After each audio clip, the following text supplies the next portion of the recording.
Hey everybody, this is Guru Monkey. I've never made a game video before, but I wanted to show you Race the Sun's new Labyrinth mode, which I think is better than the regular mode. It came in the 1.44 update. I'm on a Mac. You guys might have it on other systems, but this is a lot of fun. You only have it if you reach level 25 in the regular game, which is certainly doable. When you get to this screen, move over to the right too, you'll find Labyrinth, and we'll hit play. Now, I'm going to try to talk you guys through this, but I want to try to show you a really good run. And I do a great job.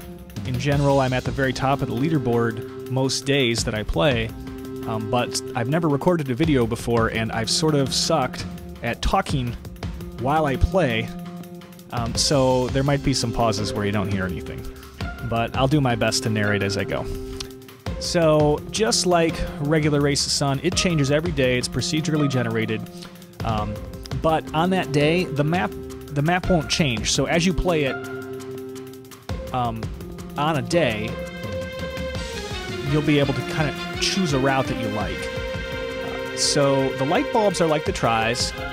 That surprised me. I avoided them for a long time because I had no idea what they were. And there are things that kept killing me every time I did stuff at first. So I avoided them, and then I realized, hey, I'm supposed to get these.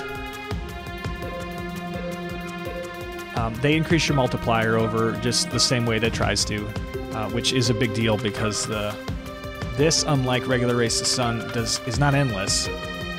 So it matters a lot how many of these tries you get. If you take a hit, you go down 5 multiplier, which is a big penalty to pay. And if you're actually trying to get on the high scoreboard, you can't hit, at least not until the 4th stage. At the end of every stage, you get a bonus, just like regular Race the Sun. You saw me push over a little slider there. You're allowed to hit those two. RGB, they change the color of the background. I don't think anything else happens from those. Maybe there's some code worked into it if you do a certain order based on stages or something, but I haven't found it. So, I missed one. That's not what I was trying to do, but oh well. You'll notice that light bulb was missing. There was a circle there, but no light bulb. I think that might be a bug. Not positive. So these things you got to spot ahead of time, and whatever way the arrow's pointing is which way they're going to close, and they're tricky. You have to look ahead. Otherwise you'll miss them. I missed another light bulb. I usually don't miss any light bulbs, or very few, but those are tricky. Okay. These guys here swing out way wide. Whichever way the arrow's pointing that's where it's going to block it, and it can go any of those directions. So the key is to swing wide once you've seen the arrow, and then you'll be able to get through them easily. Those were very hard for me very early on. I don't remember if I mentioned this in this one. The biggest tip I can give you is, in the first level, try to get as many tries as possible, because those will be increasing your multiplier the entire rest of the game. Whereas in other levels, once I get to like this level, I'm not really that worried about finding the best path. I'm just worried about staying alive, which I generally can do these days. If you want to get a high score, like I said, you do have to avoid hitting the walls, because then not only does your multiplier go down, but you lose your bonus at the end.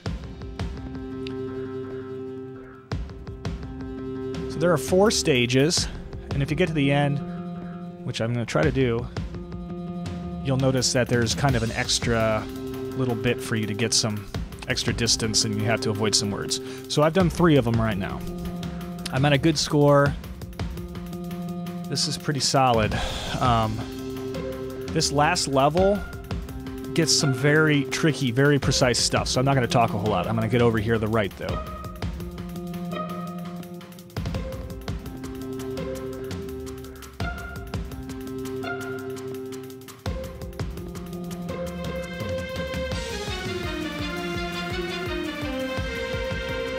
Those you gotta start the turn kind of a little early if you don't want to hit.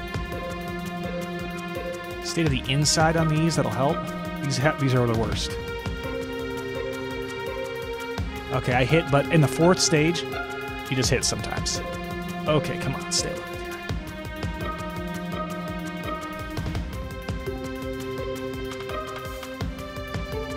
I think we're gonna make it. Okay, people. that is the end of the 4th stage. My multiplier went down to 7, as you can see. Avoid these words. I'm sure if you crash into them, that kills you. Actually, I'm not sure of that, but I've never went ahead and done it. If you don't hit anything the entire time, you can get up. I've gotten very close to 600,000, but I've only not hit a couple times total. So here you see 480,744. Let's check the leaderboard. Earlier today I got 493, 134. I don't know who this Fredzinator is, but this is not a real score, so it must be someone hacking something in there. This F84 here generally is at the very top. V-Evolution or Vevolution or however you want to say that, it's usually at the very top. These are some pretty good players that you'll see up here. But that's the kind of thing that's going to get you a top score. As you go back, you can see the scores from previous days. Once again, this guy up here is doing something different, messing with the code or something, but the rest of these are pretty good players, so you can check that out. Like I said, the keys to this whole thing are going to be getting a really good score on the first level. So you can go left or right at the very beginning and try some different paths to find things. You'll find repeating patterns in there, but maybe with different gate changes. But try to find a way that you can get at least 10 as a multiplier by the end of the first level, and sometimes that means just experimenting. I usually try to get up to level 18 or so, or higher if possible, by the second level, and after that I stop worrying a whole lot about multipliers. If you can avoid hitting anything, especially all the way up to the 4th level, and or through it if you can, that's what's going to really get you very high up on the scoreboard, especially since you get a bonus every time that you don't hit. So definitely don't hit on those first 3 levels if you want to make one of these top scores. But have fun playing. It's a lot of fun.